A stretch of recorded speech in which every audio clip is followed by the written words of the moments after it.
So this week what I'm going to do is I'm going to jump into a video all about legendary items within Ashes of Creation. Now that's not just jumping into legendary items when you think maybe armor or weapons, it could potentially be legendary eggs dropped that lead to legendary mounts, even legendary crafting materials. Now there's so much to legendary items within Ashes of Creation, it really does justify a full video, but without rambling on anymore, I'll just jump right into the video and get amongst it all. So in the world of Veda, there's going to be a random small chance of looting rare and legendary items or crafting materials, and not only that, you're even going to discover little bits of the lore or unlock that for the player while doing so. So when it comes to the lore, it could be potentially when you get this legendary item, this sword or this piece of armor, when you examine that piece of armor, it shows some of them lore drops within it, or it could even be totally different. Certain biomes or certain areas might have something within your UI where you can follow the history of that place, maybe the ancients, maybe the wars that went on, maybe the racial stuff and the racial history, and over time doing these bosses and these events within world and just gathering and using scribes potentially, you build up this lore and you get this information that maybe some people on certain servers don't have.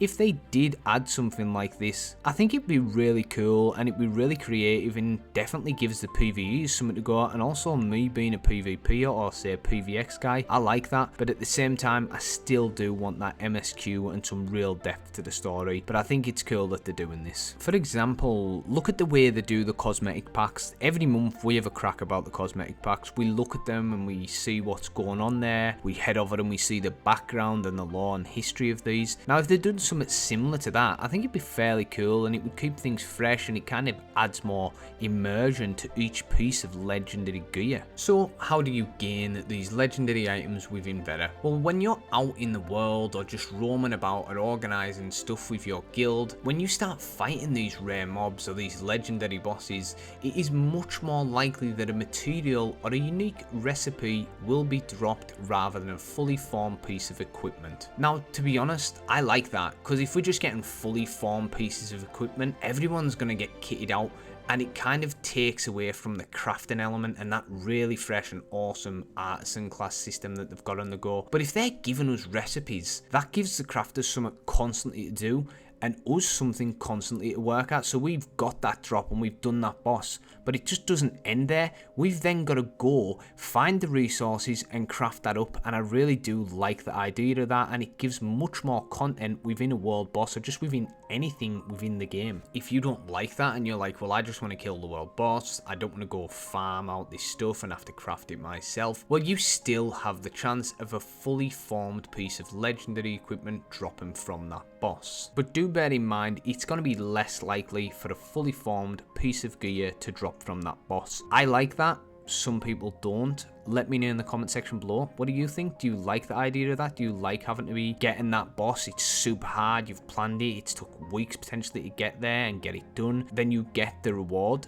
and it's just the recipe, then you've got to go craft it. Do you like that? Is it too grindy? Personally, I think it's bang on, but we're really just going to have to wait and see how it plays out in game. Before I jump into the next clip, kind of explaining from Stephen and Jeffrey more about legendary gear, I'll kind of break down how it's going to be ranked to give a bit more of a perspective around legendary gear. So it starts at poor, obviously your peasant style gear that you're going to get early game, then you're going to get common, then it leads to uncommon, then you're going to have rare, then you're going to have epic, and finally you're going to have that legendary gear. So what I'm going to do now is I'll show you the clip I've just referred to, just to give you a little bit of information from Intrepid's mouth or Stephen and Jeffrey. That's a thing we still have to answer, right? Once we start playing with the actual numbers, we'll get to something. It probably won't be.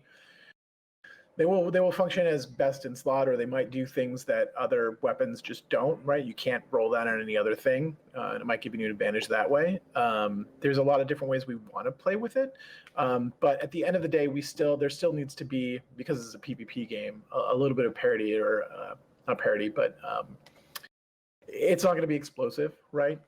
It'll give you an advantage, but it's not going to be, shouldn't necessarily be a game changer.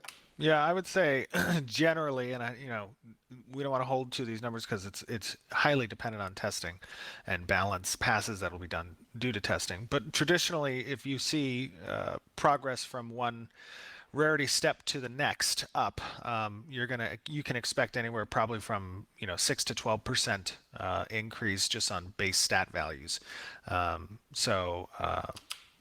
That's something again that's going to be kind of tested and balanced out, but generally around that area.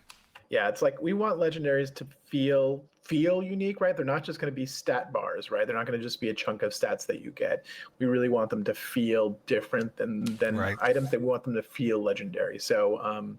So just keep that in mind. So I don't mind this and the way they're doing it and the direction they're going. I think it's fairly decent, but at the same time, like they're saying, there's going to be passes and balances, and we're not even in Alpha 2 yet. When we're in Alpha 2, this is where we really test the shit out of this and we see how it plays out. I would say to you, if you have an opinion, you don't like this, or you've got any feedback, jump on the forums, get over there, give your feedback. Every single person's feedback is valid, not just the CCs and not just the guilds or the people that are more prominent and vocal within the community. This is what Intrepid wants, and I really think on a system like this, the more feedback they can get, the better. So to jump off my rambling side there and kind of going on, I'll jump onto the processing and gathering side of legendary items and how that's all going to work. Now, to gather these higher tier legendary materials that you can also get, you're gonna need higher quality tools, which potentially are gonna be made by your crafters that are more skilled in a certain path of the artisan class. And the same does go for processing, so if you're wanting to process these legendary materials,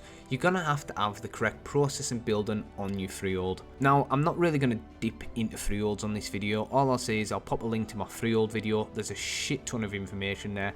Check that out, and then you can come back to this and you can kind of understand the bigger picture, or you can watch that after this. But freeholds are really key, and I do like the way they're doing this. The fact that you can't just get these recipes and then just crack on, that you have to get the resources and put the effort in, and not only that, you have to have potentially dipped into the other systems within Ashes of Creation, like the freehold system, and leveling it up and getting the right to your benches. I think it's bang on, and it kind of sways that play into getting into the multiple directions and multiple systems within Vera, so they can't just go get that recipe, boom, that's it done. They then have to go out and find the resources, and not only that, they then have to potentially have a freehold or access to something similar and then ranked up to your benches, which really brings that communal vibe if you've got a guild working within your crafters and working on multiple aspects. And that's what you want people doing. You want people playing the game but interacting with as many systems as possible to keep this MMO fresh and the community communicating with each other. So to craft legendary gear, you aren't just going to be able to do it, you're gonna have to meet certain requirements. Honest, I don't really know the exact requirements you'll need to meet, and I think we need to see more about it and get a bit more information, but pure speculation says it's probably something like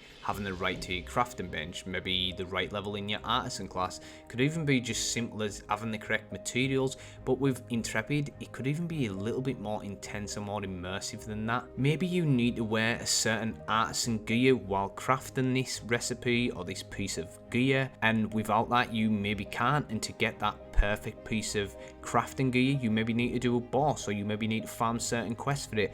I think it's pretty cool, and I would like to see something like that implemented because it gives even more content within the game. Certain legendary items will be limited to only one per server at any given time, but what I'd imagine is these are probably the most powerful and potent pieces of legendary gear. I would assume this is more for non-craftable items as well. As well as that, we found out from the March 2022 livestream that if the player who has the limited item leaves the server, the item will then be able to be acquired again through whatever quest or boss it was gained through previously. You're gonna easily be able to tell who has a legendary item or a piece of gear due to the impedance of that player. Now you could potentially have glowing animations or certain aspects of the gear that mechanically move, or just some really ornate piece of gear that just looks fucking ridiculous.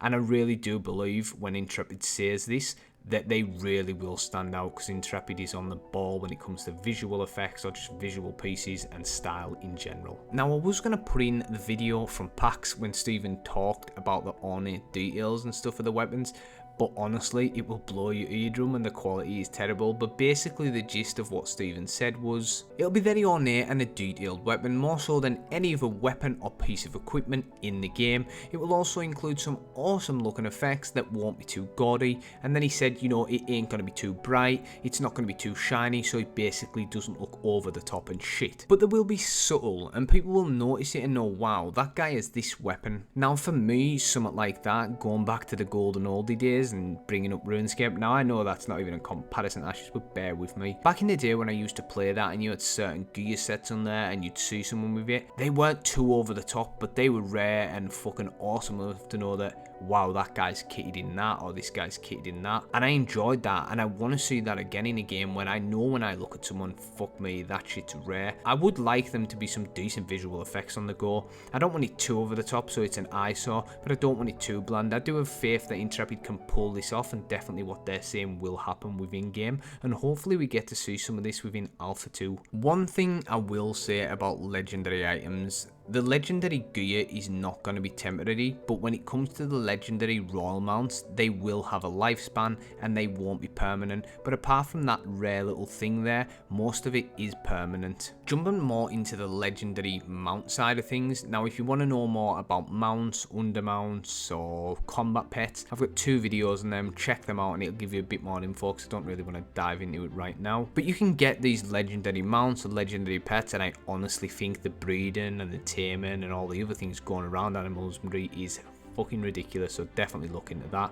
Even if you are a PvPer, trust me, the PvE in this game is really captivating, it's really good. But they're going to be dropped by legendary world bosses and only on a very rare basis. So when you see people with these legendary mounts or these legendary pets, you're going to know, and you know there's going to be some envy there and potentially some real benefits and some decent perks, which I can't wait to get hold of one of these and at least see some of the guild members or alliances or people I know playing the game having these. Either way, the way Intrepid is doing this, I do like. It's off to a good start, and during Alpha 2 I imagine it'll change a lot before we even get into the actual final stages of what it's going to look like post launch. But as always, feel free to give the video a share, drop a like, and if you're not subscribed, do hit that subscribe button. It really does help me out, and there's much more content to come. And once again, I really do appreciate you watching the video, and I'll catch you in the next one.